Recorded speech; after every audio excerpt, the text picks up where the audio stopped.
Hey guys, so you guys know you have a test coming up, so this is a test review.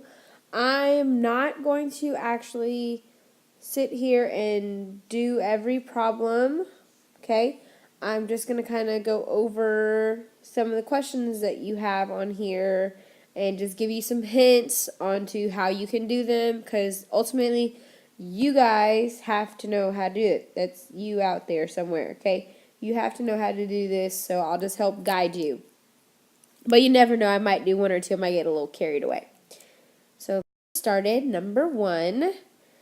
Okay, this problem has 2 parts, okay? I clearly see that it has multiplication, right? Because I have parentheses next to parentheses next to each other. But I also notice that it has exponent here.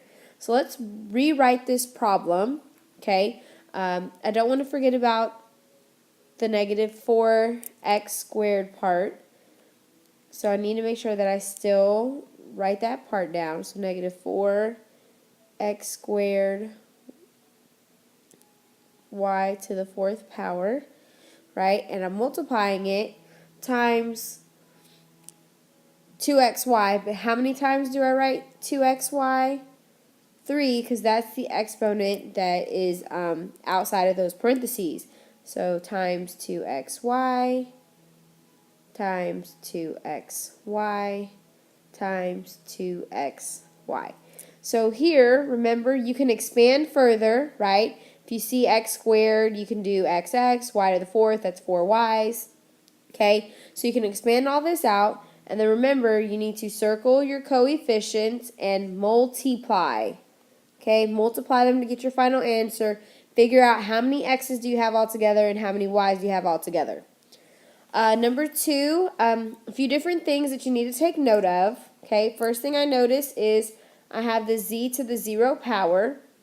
Remember, anything to the 0 power is always equal to 1.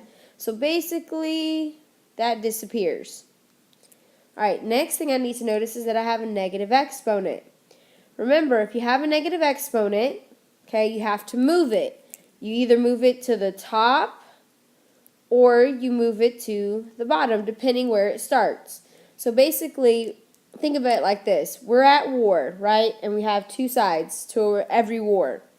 Okay, we have the top side and the bottom side. Right now, that negative exponent is on the bottom side. But he's a traitor, and that's why he's negative.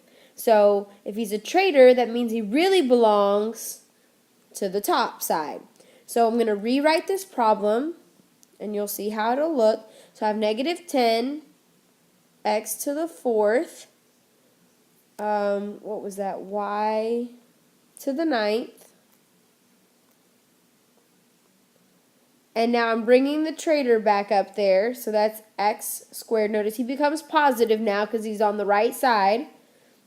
That z to the 0 power canceled out to 1. So this is all now being divided by 15 y to the 5th, z to the 3rd power. Now here, okay, circle your coefficients, divide them. See what you get when you reduce those numbers. Okay, negative 10 divided by 15. Expand here, right? Write out how many x's you have, how many y's you have, how many x's, how many z's. And then remember, you cancel one x for another x on the bottom, one y on top for one y on bottom. Same thing with every letter that you have involved. That should lead you to your answer. Number 3, this is a distribution problem, right? Notice I got to distribute twice. 4x is the first number that I have to distribute. Okay. The second number I'm distributing is a negative 1 because I see that negative sign there. And you make sure you distribute to everything inside the parentheses. After you do that, you need to look to combine like terms. Number 4, it's a word problem, so let me help you out a bit. The height of a triangle is 6 inches greater. Height of a triangle is 6 inches greater than twice its base. The area of the triangle is 180 square inches. What is the base of the triangle? All right, well, a few things you need to know, and that's at least first the formula for it. The formula for a triangle's area is 1/2 times the base times the height. Now, according to here, if I look at the first sentence, they tell me that the height is, so in other words, h equals 6 inches greater than twice its base. Now, one little mess up I made is that because it says greater than, the order is supposed to be different. Remember, we have to switch the order. So that means twice the base goes in front, and then we have the plus 6. Now, all I have to do here is substitute this part into the formula here. So in other words, I have 1/2 times b times 2b plus 6. And guess what all of that's supposed to equal? 180. Okay, well, really 1/2 b, you can just kind of put that together. So you really have 1/2 b times 2b plus 6 equals 180. Problem of distribution.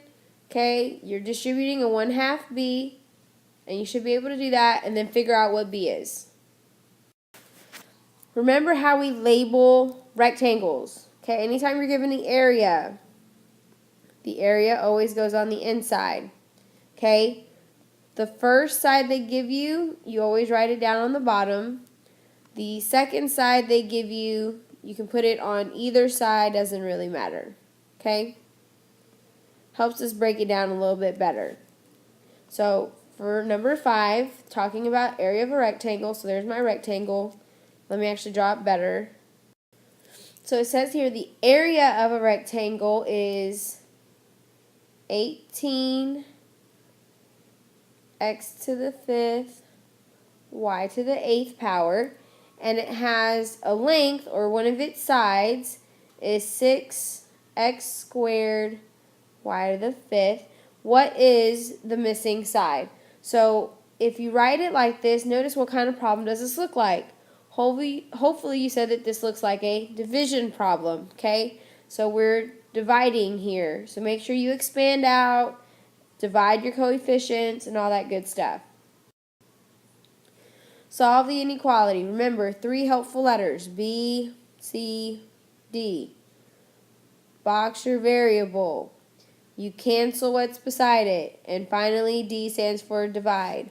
Now, remember, when you box your variable, if your box is negative, remember that sign has to flip the other direction. Okay? Hopefully we don't have a problem here. When I say slope type, I'm talking about 4 different types of slopes, okay? You have positive slopes, or lines that go uphill, right? We also have negative slopes, which are lines that go downhill. We have horizontal lines, which are also known as zero slopes.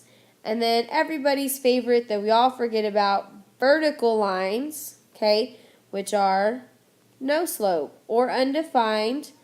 And also, remember, these are special because they begin with the letter X. 7. The sum of 2 binomials, and hopefully we understand that sum means that we added 2 binomials, okay?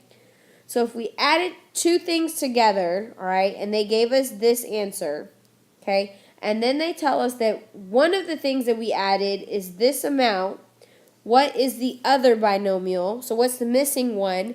Hopefully you're thinking that you need to do subtraction.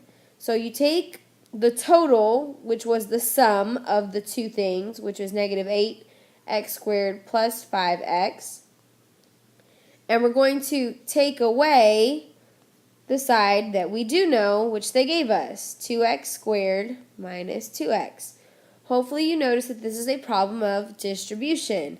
What are you distributing? A negative 1 here, okay? So I didn't change the first parenthesis, so you brought that down. Distribute, after you distribute, combine like terms. Add up the stuff that looks just alike. How can you find a perimeter? If it's a weird shape, any shape, triangle, rectangle, square, a shape with 8 sides, 20 sides, doesn't matter. Remember, you can always just add up all the sides, right?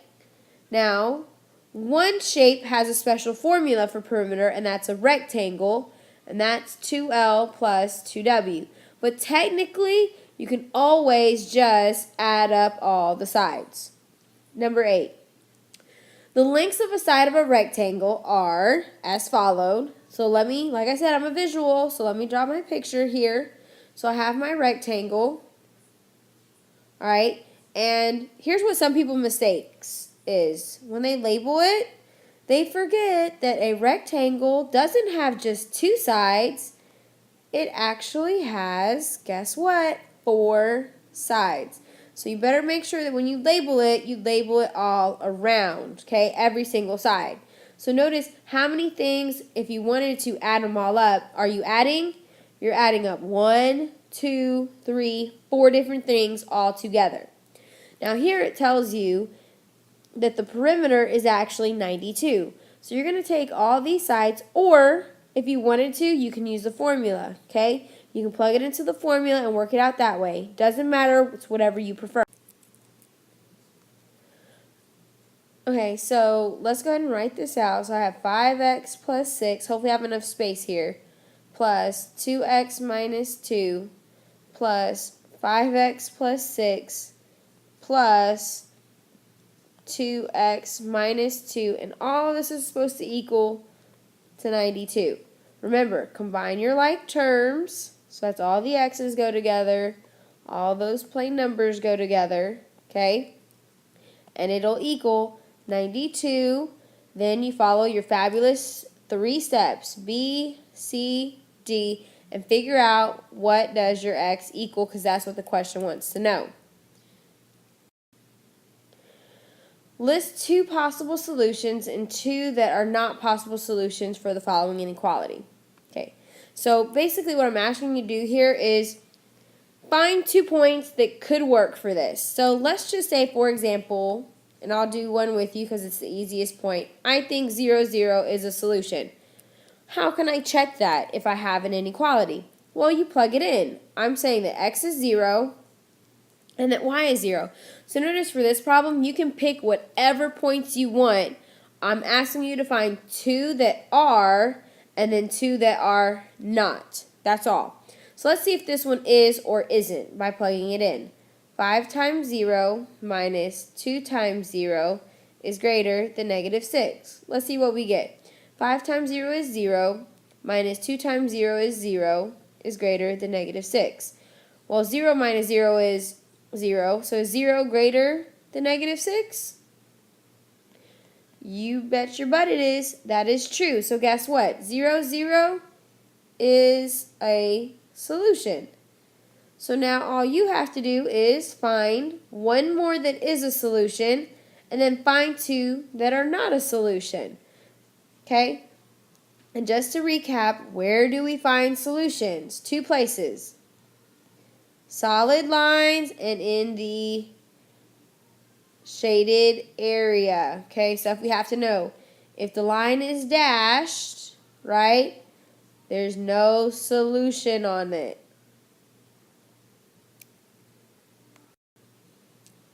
Graph the following inequality. So remember here you need to follow your 3 steps, B, C, D. Box the variable. Notice there's only one variable here, it's x. So box it, cancel what's beside it if there's something, and lastly, divide. What kind of slope does it have? What kind of line would you use looking at your sign? What hand does that look like? Your right hand or your left? Hopefully we all agree that that looks like our right hand. So that should tell us some information, right? When you graph this one, pay attention. This is a special one. It begins with X, which means it's a vertical line. I've already said too much. Work it out. All right, stuff we should know. Pretty simple. I see a solid line, you use a solid line. It looks like my left hand, right? So therefore I shade below. Next one, it looks no solid line, so that means this line is dashed. It looks like my right hand, so therefore I shade above or on top, however you want to write it. Okay, next we got, again, no solid line underneath, dashed line.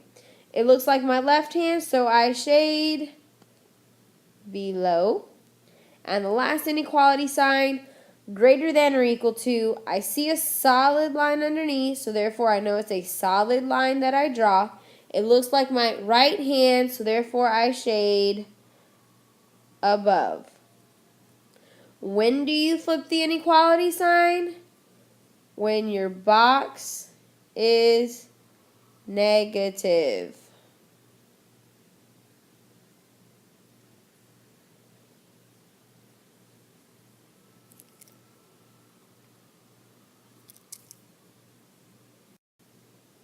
Last problem. Is this point?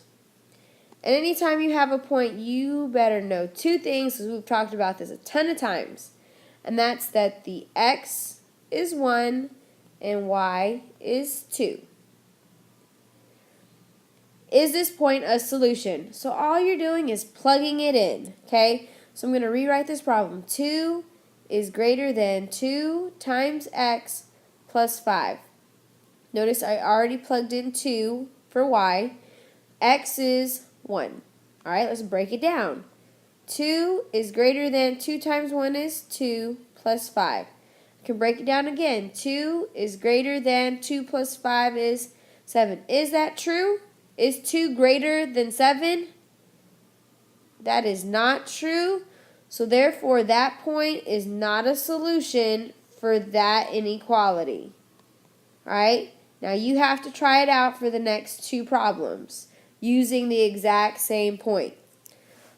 Guys, if you guys can do well on this stuff, then this test is going to be pretty simple for you. Okay? Make sure you have your cheat sheets. And let's do great on this test. Yay!